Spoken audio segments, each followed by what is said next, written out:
Welcome to the HMIS training webinar for Your Way Home providers. Prior to watching this training webinar, you should have reviewed the Your Way Home operations manual with particular attention to the sections pertaining to the project types you support.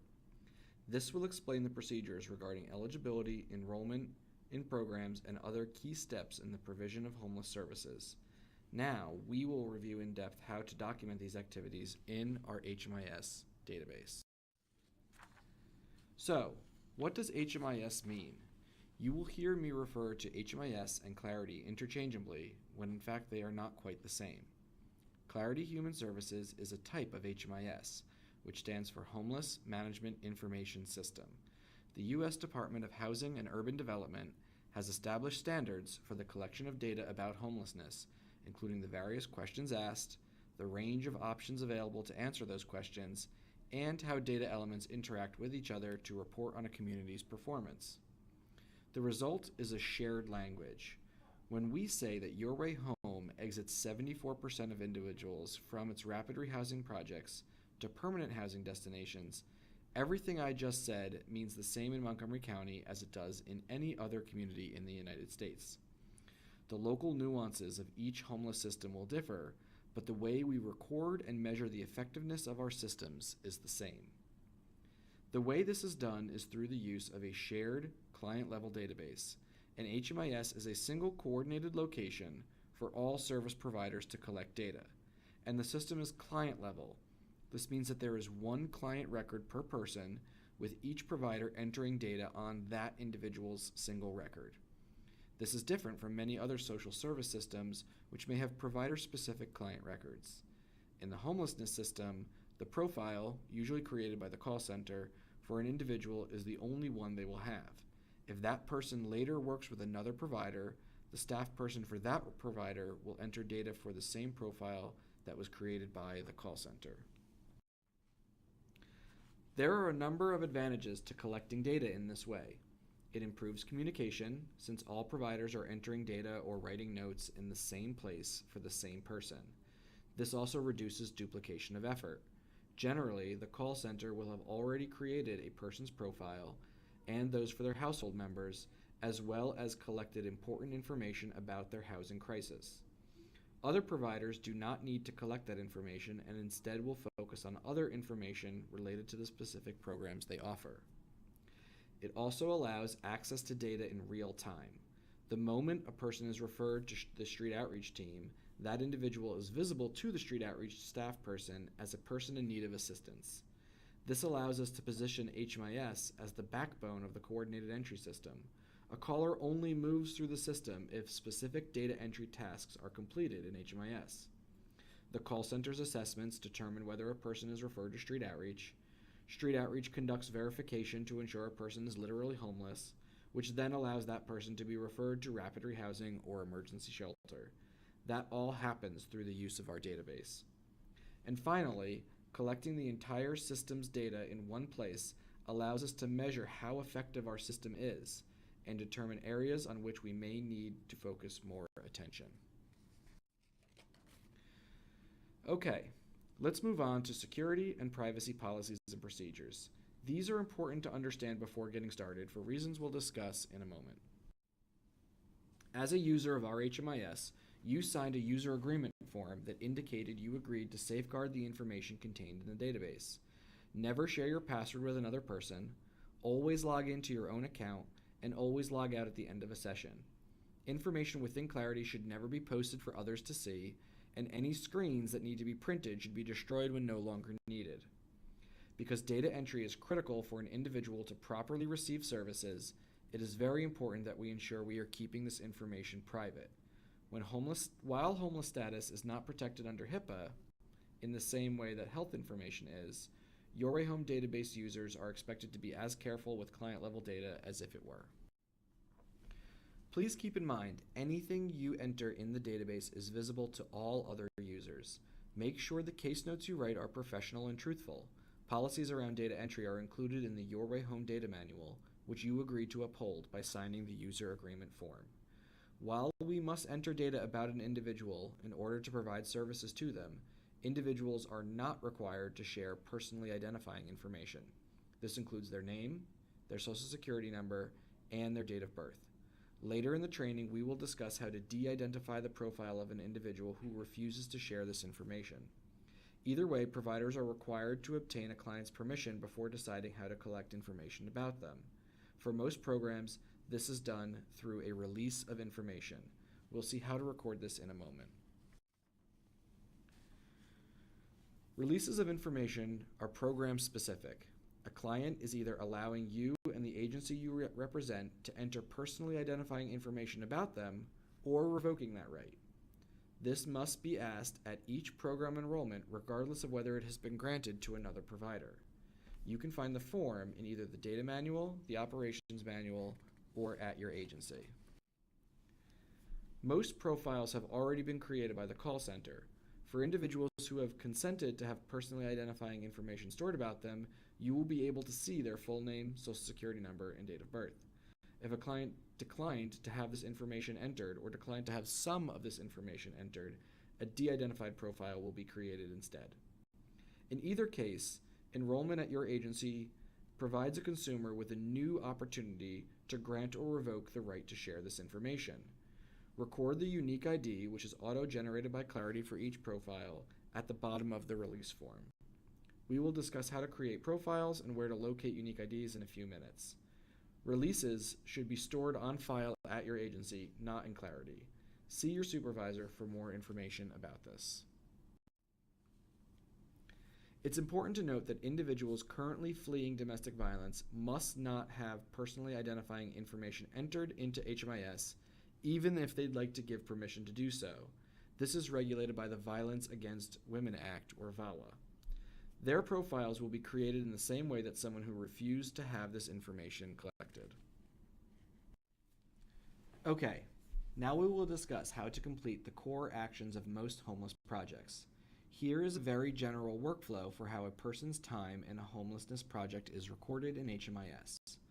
Prior to entering anything in Clarity, you will be determining whether the individual's profile already exists, and if not, creating one. Then you'll create the profiles of other household members and join them together in the database. This allows the system to know which profiles should be associated with each other. All household management should happen before attempting to enroll someone in a project. Ensuring this step is correct will reduce many errors down the line. The next step is to enroll an individual or household into a project. This step will be completed for all applicable household members. Then, add any services as appropriate for your specific project. See the operations manual or your supervisor for more detail on which specific services are necessary.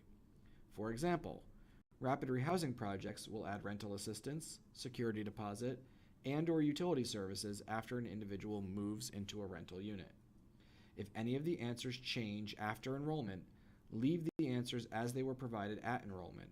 You can update these answers via status assessments, which will be discussed later in the session.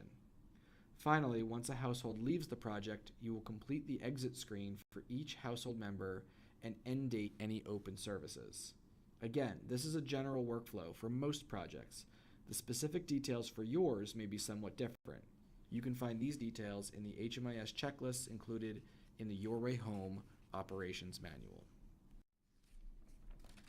As mentioned previously, the first steps in HMIS should always be verifying whether individuals' profiles already exist, creating them if they do not, and then joining those that need to be connected to each other. After logging in, the landing page of Clarity can be accessed, no matter where you are in the system, by clicking the search button. This acts like the home button of a web browser. Here you will find the search bar, the option to create profiles, as well as a list of recently searched for clients. The single most important step in creating a new profile is to make sure another profile does not already exist for that individual. Clarity supports partial searches, such as STE if you are unsure if a person named Steven is spelled with a PH or a V. It's helpful to use partial searches even if the individual has spelled their name for you, as another provider may have misspelled it when they created the individual's profile. You can also search for the last 4 digits of the caller's SSN, by their birth date, or by their unique identifier if you know it. The first possibility is that a person's profile already exists. In this case, click the icon shaped like a square with a pencil through it. This opens the client's record and will allow you to begin collecting data about them. Here you will see their previous answers, any of which can be changed if necessary. However, if you are certain that no other profile exists, select the Add Client button to create a profile. All data elements must be answered on this screen, including those asking for the quality of a person's name, social, and date of birth. These fields are important for the de-identified profiles already mentioned. Some questions may be uncomfortable to ask, particularly due to limited options for race, ethnicity, and gender. A good strategy to ask these questions would be to frame them as, how would you identify yourself? And if someone is upset that their self-identification is not included as an answer, simply apologize and explain that these are the options available. We, of course, wish all callers can answer in ways that match their own self-identification. HUD's data standards for demographic information match the categories available for other federal agencies, including those on the U.S. Census.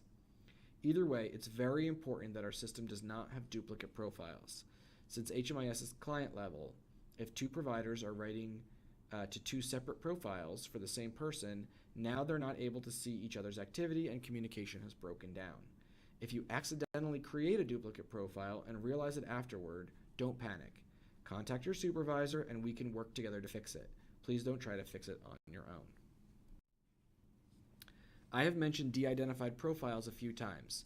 The way to create them is very specific and explained in the Your Way Home Operations Manual and the Data Manual.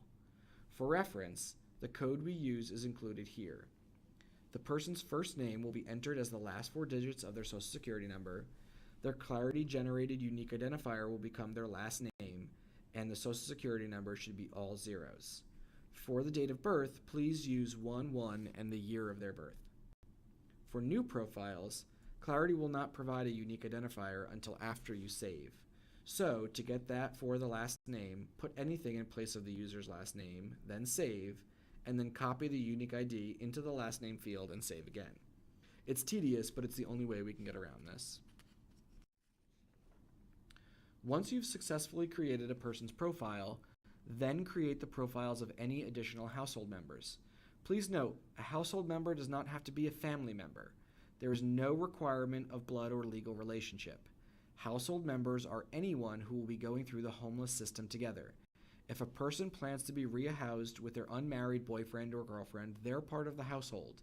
If, for example, a person plans to enter shelter as a single person and has no plans to live with anyone else, no other profile should be connected to that caller. Households can have very different makeups. What matters for data collection is which individuals are receiving services together. This can get tricky. You may have a caller who is a single man, whose children and their mother are staying with family, friends, or in a family shelter. If the father is sleeping outside by himself, but the plan is for everyone to live together in an apartment, our call center would create a profile for all of them and complete the family version of our referral assessment. If we are able to place him in our single adult shelter, that provider, just like any other, is able to enroll only one person from a household. A rapid rehousing provider can later enroll everyone together. What's important is to make sure that we're tracking all household members. Please be aware of this when you're managing household membership. When a profile is open in Clarity, you will see the person's name in the upper left corner. Always check to make sure you're entering data for the correct person, especially when enrolling multiple family members into a project. After opening a profile, the tabs along the top of the screen will allow you to access other aspects of the individual's record. Household members are listed on the right side panel. The relationship types listed here are always in relation to whoever is designated as the head of household, not to the person whose profile is currently open. A star denotes which household member is the head. Active services and recent services provided are also listed on the right side panel. Let's review the tabs listed along the top of an individual's record. The History tab includes a chronological record of service usage, program enrollment, referrals, and assessments for an individual across all providers. Most services are provided as aspects of a program and will be added to a client's record through the Programs tab. For the very few instances in which an enrollment is not necessary, certain services are available on the Services tab. Most providers will never use this tab, though. The Programs tab shows a list of all programs in which the client is currently enrolled or has been in the past. This is the tab you will use to enroll individuals into your project, add services, and eventually exit them. The Assessments tab contains both a list of assessments available for the clients, as well as a history of assessments completed on particular clients. The Notes tab contains a chronological record of case notes recorded for an individual across all providers, and is where you can add notes on the services you have provided. The Files tab allows for storage of client files, such as birth certificate and other personal documents. The Referrals tab allows for direct referrals to another provider. This is used very rarely, as most referrals are coordinated through the community queue. Most projects, including shelters, transitional housing, rapid rehousing, and permanent supportive housings, should not need to use this tab. Now we'll review how to enroll an individual into a project, how to add services, how to update enrollment answers, and finally how to exit someone. Please note the homelessness system tends to use programs and projects interchangeably.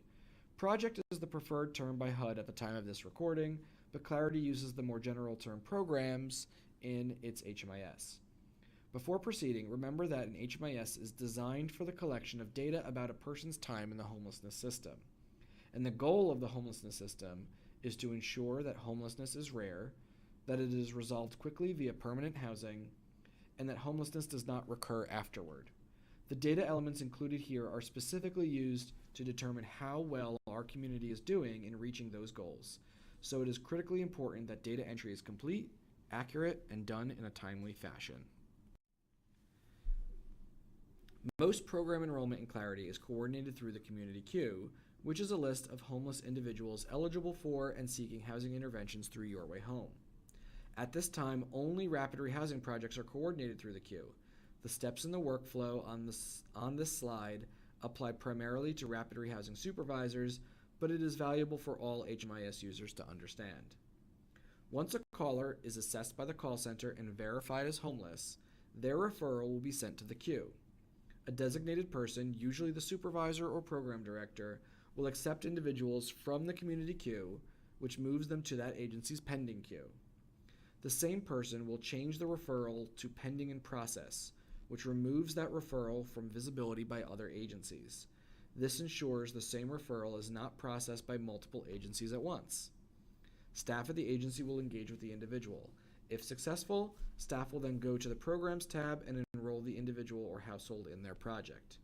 Shelter referrals are coordinated in cooperation with the Street Outreach team, and permanent supportive housing referrals are processed by the Permanent Supportive Housing Advisory team.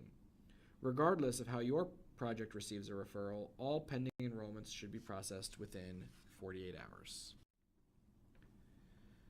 Whenever an individual or household is enrolling in a new project, whether it is street outreach, shelter, transitional housing, rapid rehousing, or permanent supportive housing, that activity must be logged in Clarity. All projects generally follow the same steps to begin program enrollment. First, always start with the head of household's profile, and then navigate to the Programs tab. You will see a list of programs that the individual has already been involved with, their start and end dates, and whether the individual was enrolled by themselves or as part of a group. Projects in which an individual is still participating will not have an end date, but instead will display the word active where the end date would have been. For new enrollments, scroll past this list and find your project under the heading Programs Available. You will see a downward-facing arrow on the right side.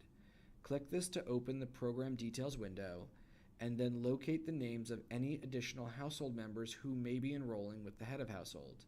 If you are enrolling a single adult, do not check any names that appear here. It is perfectly acceptable to have more names associated with an individual in household management than those who are actually enrolling. However, if any names are missing from this list, you will need to correct the household management section before clicking the Enroll button. Once this has been done, click the Enroll button and Clarity will open the enrollment screen. Answer every question on this screen. The lone exception is for the data element Housing Move-In Date, which only appears for rapid rehousing and permanent supportive housing projects. If a client is enrolling into the project prior to moving into permanent housing, leave this field blank. Otherwise, all fields should have an answer. If a client doesn't know an answer or refuses to answer, please reflect this in the answers you choose. Generally, you should never need to use the data not collected option, as this means you did not ask the question.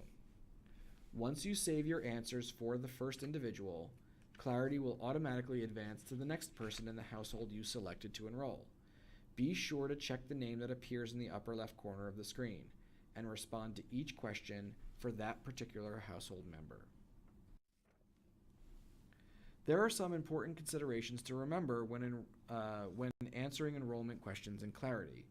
First, questions that ask about income amounts, such as wages and cash benefits, should be reported in monthly amounts. If an enrolling client has an annual salary, divide this amount by 12 for their monthly salary. For clients who report variable wages, such as tip-based occupations, report an approximate or best guess monthly average amount. Second, nearly all answers on this screen are self-reported. HMIS users should never find themselves in the position of arguing with an enrolling client.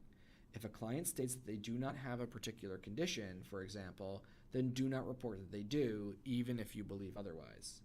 However, this does not apply to the question that asks whether a disabling condition is present. HUD defines a disabling condition as a diagnosable substance abuse disorder, a serious mental illness, developmental disability, or chronic physical illness or disability, including the co-occurrence of two or more of these conditions. Clarity provides individuals with an opportunity to specify which conditions they have. If a client identifies any of these conditions, mark yes for the disabling conditions question at the top of the list. To do otherwise will return a data entry error on your agency's federal reports. Likewise, if a client does not identify any of the conditions listed, then mark no for the disabling conditions question. Please note, while the domestic violence question appears in the same list as the disabling conditions options, it is not considered a disabling condition. A client who reports domestic violence should not have the disabling conditions question marked yes, unless they also identify any of the other prior conditions. Last, this screen asks if an individual is a survivor of domestic violence.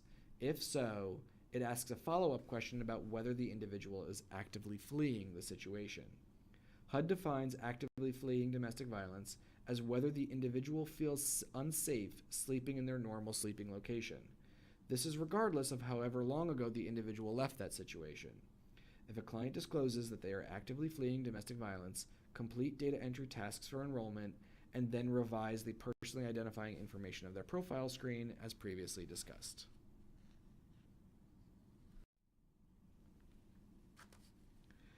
If a new household member is added to the family at some point after the household has been enrolled, do not enroll this person separately from their own Programs tab.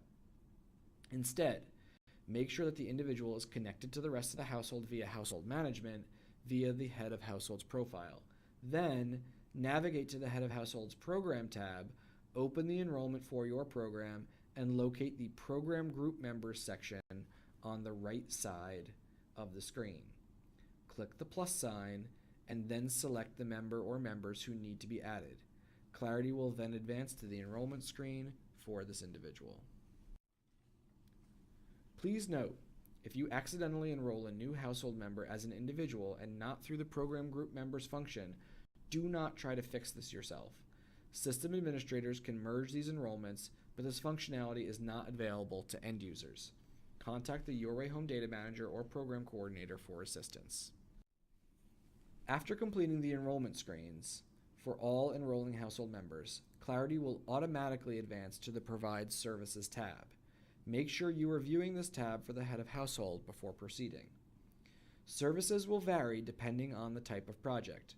Rapid rehousing projects, for example, must add rental assistance services, security deposits, and/or utility services as applicable, but shelters and transitional housing projects do not. In Clarity, there are two different types of service: general transactions, which are recorded through the Services tab, and program-based transactions, which are recorded under the Programs tab in a submenu called Provide Services. The vast majority of providers add services through the latter method and will never use the Services tab. Please see your supervisor for more details on the specific services provided by your project. This slide shows the steps involved in adding a service. After opening a client's Programs tab, and then your project, locate the Provide Services tab in the row of tabs below your project's name. Scroll down to the service you intend to add, and click the downward-facing arrow. Modify any service details as needed, and select any other household members who should have this service attached as well. Once finished, click Submit. Sometimes services will be grouped together under a general category. In this example, the diversion service has multiple options indicating the location where a client was diverted. If you encounter a service like this, simply click the downward arrow of the general category, then again for the arrow corresponding to the specific service you need to add.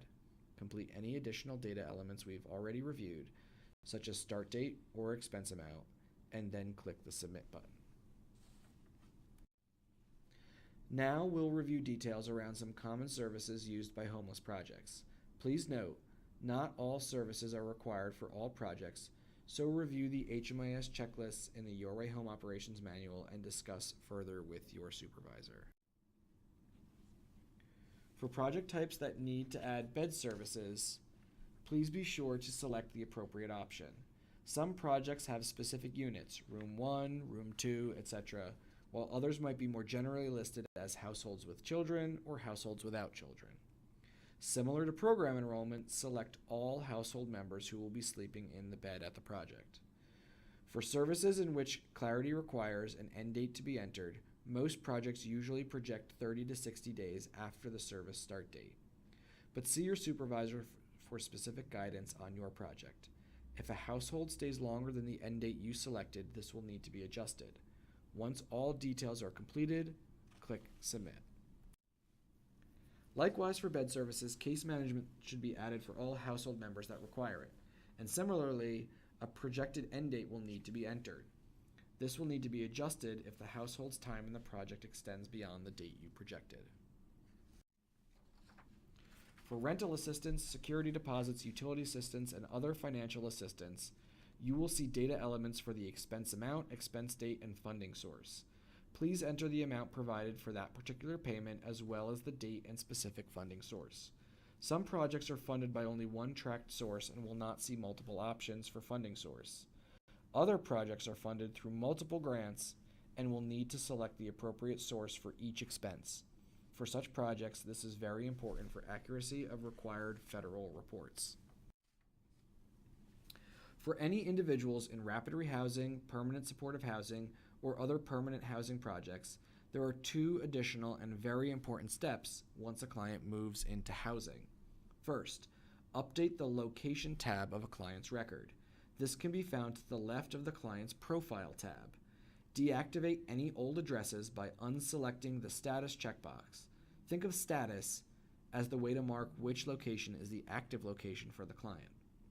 When you add the location of the client's new housing unit, ensure this address has the status checkbox checked. Second, complete a status assessment for all household members when appropriate to update the housing move-in date. This field should be left blank on the household's enrollment screen. We will discuss how to complete a status assessment later in the webinar. To review, the field marked status indicates that this is the active address of the individual. You may see other addresses listed in this tab. Do not delete them, but be sure to review each to ensure that the status checkbox is off, that is, gray and not blue. The head of every household residing in a rental unit, such as through rapid rehousing or permanent supportive housing, must have this tab updated to reflect their current address. Street outreach teams have specific additional activities that must be completed at enrollment in order to verify street homelessness. First, on the enrollment screen, the outreach workers will notice a specific data element called Date of Engagement. You may encounter homeless individuals who are not interested in working with you in a formal way. The period between your first contact, which is the project start date, and the date they begin developing a plan to resolve their homelessness is the engagement period. It is the time in which rapport and trust are built before meaningful conversations about housing begin. For some clients, the engagement date may be the same date as the project start date, but for others, it may take some time before someone is willing to trust you enough to begin these conversations.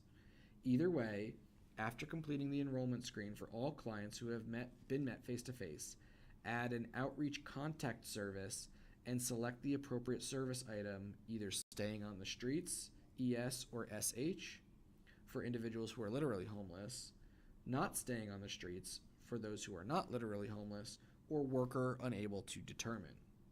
Next, edit the most recent Your Way Home referral assessment in the Assessments tab, scroll near the bottom, and edit the Street Outreach Confirmation field. At this point, you will be referring literally homeless individuals to the community queue. We will review the Assessments tab and referrals later in this webinar. Please refer to the Street Outreach checklist in the Operations Manual for more information on the responsibilities of street outreach teams. As we have discussed, it may be necessary to edit services. Typically, this is to modify an end date, but may be necessary to correct other errors as well. The easiest way to modify or correct a service is through the History tab. Click the Edit symbol for a record that needs to be changed, make any necessary modifications, and then click Submit. When a client is exited from a program, all open service records will appear at the bottom of the exit screen. A service record will remain open if the service's end date is dated after the program's exit date. After updating any questions on the Exit tab, be sure to modify the end dates for all open services as needed to ensure accuracy of the record. For example, if a household in rapid rehousing originally had a case management end date of January 15th, but actually left the project on January 12th, then the record should be amended to show an end date for that service of January 12th. Once you're done, click Save and Close. We have mentioned assessments several times during this webinar. Now we will discuss them in more detail. There are two types of assessment in Clarity: client assessments and status or annual assessments. Client assessments are, as you would expect, found in the Assessments tab. These include the Your Way Home Referral Assessment, which is a modified version of the National Triage Tool, the VI SPDAT. Other program-specific assessments can be found here as well. The use of these assessments is covered in the Operations Manual. Status and annual assessments are not found in the Assessments tab, but instead are located in the client's program enrollment under the Programs tab. Completing data entry for assessments is straightforward. Similar to the enrollment screen we've already reviewed, answer every question accurately and remember to save when you're done. Data entry for status and annual assessments is similar to other screens we've reviewed. The major difference is the timing of when these tasks are completed. When clients are enrolled in a program, HMIS records data about them at key intervals, at minimum during enrollment and when they exit. But major changes can happen in the time between these two events, which are recorded as status assessments and annual assessments. In both cases, the questions asked are identical to those at enrollment. The system is asking you to update anything that is new about the client's answers from the last time you completed data entry for them. Your old answers will port over to the assessment, and you will only need to update whatever has changed. The most common changes will be for housing move-in dates, changes in income, and changes in benefits. Annual assessments need to be completed for anyone in a project longer than 365 days, regardless whether their answers have changed. The information date must be within 30 days before or after the anniversary of the program enrollment date. The system is very particular about this. For example, if your client enrolled in a project on February 5th, 2017, the anniversary date is February 5th, 2018, but 30 days prior is January 6th, 2018, not January 5th, because January has 31 days. Please note, for reporting purposes, a status assessment cannot be entered in place of an annual assessment, and annual assessments cannot fall outside the 30-day before-after window. To complete a status or annual assessment, select a client's program tab and locate the status assessment section on the right side of the screen. Click the plus symbol and choose status assessment or annual assessment. Then simply modify any data that needs to be updated and save. Now we'll discuss adding case notes and files. As you might expect, notes can be added via the Notes tab of a client's record. Use a brief but descriptive title and enter text into the body of the note. Mark any notes as private if they contain information for internal use only. Private notes can be read by other staff at your agency and Your Way Home system administrators. Notes that contain personal health information or domestic violence information must always be marked private. For most other information, this option should rarely be used. All notes should be written in professional language, be respectful of the client, and not include personal opinions of the author. Generally, the client's name should not be used in a note. Rather, their initials or simply the word client should suffice. This is in case a client's profile ever needs to be de-identified at a date after notes were written. Please remember, case notes in HMIS exist for the purpose of conveying important information about a client's progress in securing permanent housing. Content should always be written with that goal in mind. Clarity also has the ability to store client-specific files. To upload a file, locate the Files tab and select Add File. Select the appropriate category and name from the drop-down menus and choose whether the file should be marked private. Once a client's time in your program ends, it is necessary to exit them in HMIS. To do so, open their record and then select the Programs tab. Choose your project and then the Exit tab on the right side. If you're exiting a household, another screen will appear for each household member, much like the enrollment process. The Exit tab presents another opportunity to update income, benefits, and other information that may have changed while the client was involved in your project. Most important on this screen is the destination data element.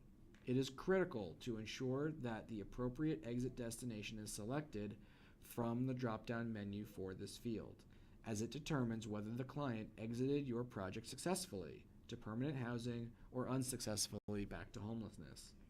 Whenever possible, do not use other client doesn't know or client refused for this data element. If you are unsure about how to categorize the destination of an exiting client, please see your supervisor for guidance. And as mentioned previously, any open services will appear at the bottom of the exit screen. It is important to revise the end dates of these services before completing the exit process. Let's briefly discuss data quality.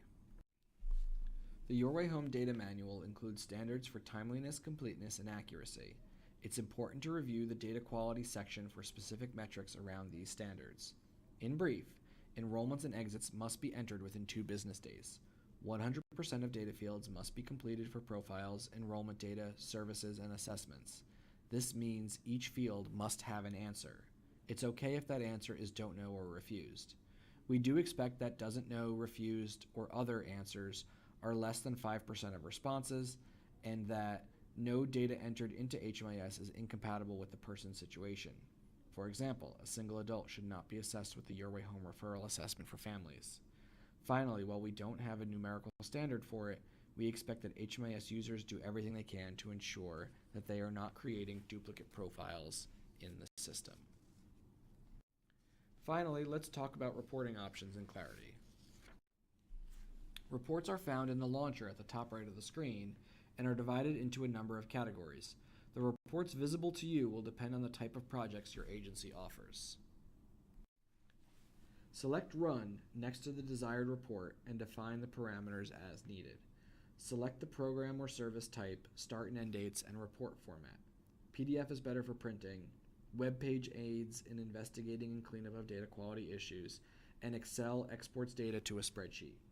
Some reports also have options to export to CSV format. Common reports include the Annual Performance Report, or APR, and the HMIS Data Quality Report. Service-based and program-based reports can give detailed information on various aspects of your project, including details about the clients served over a given date range or information about specific services provided. This concludes the Clarity HMIS 101 training. Thank you for listening.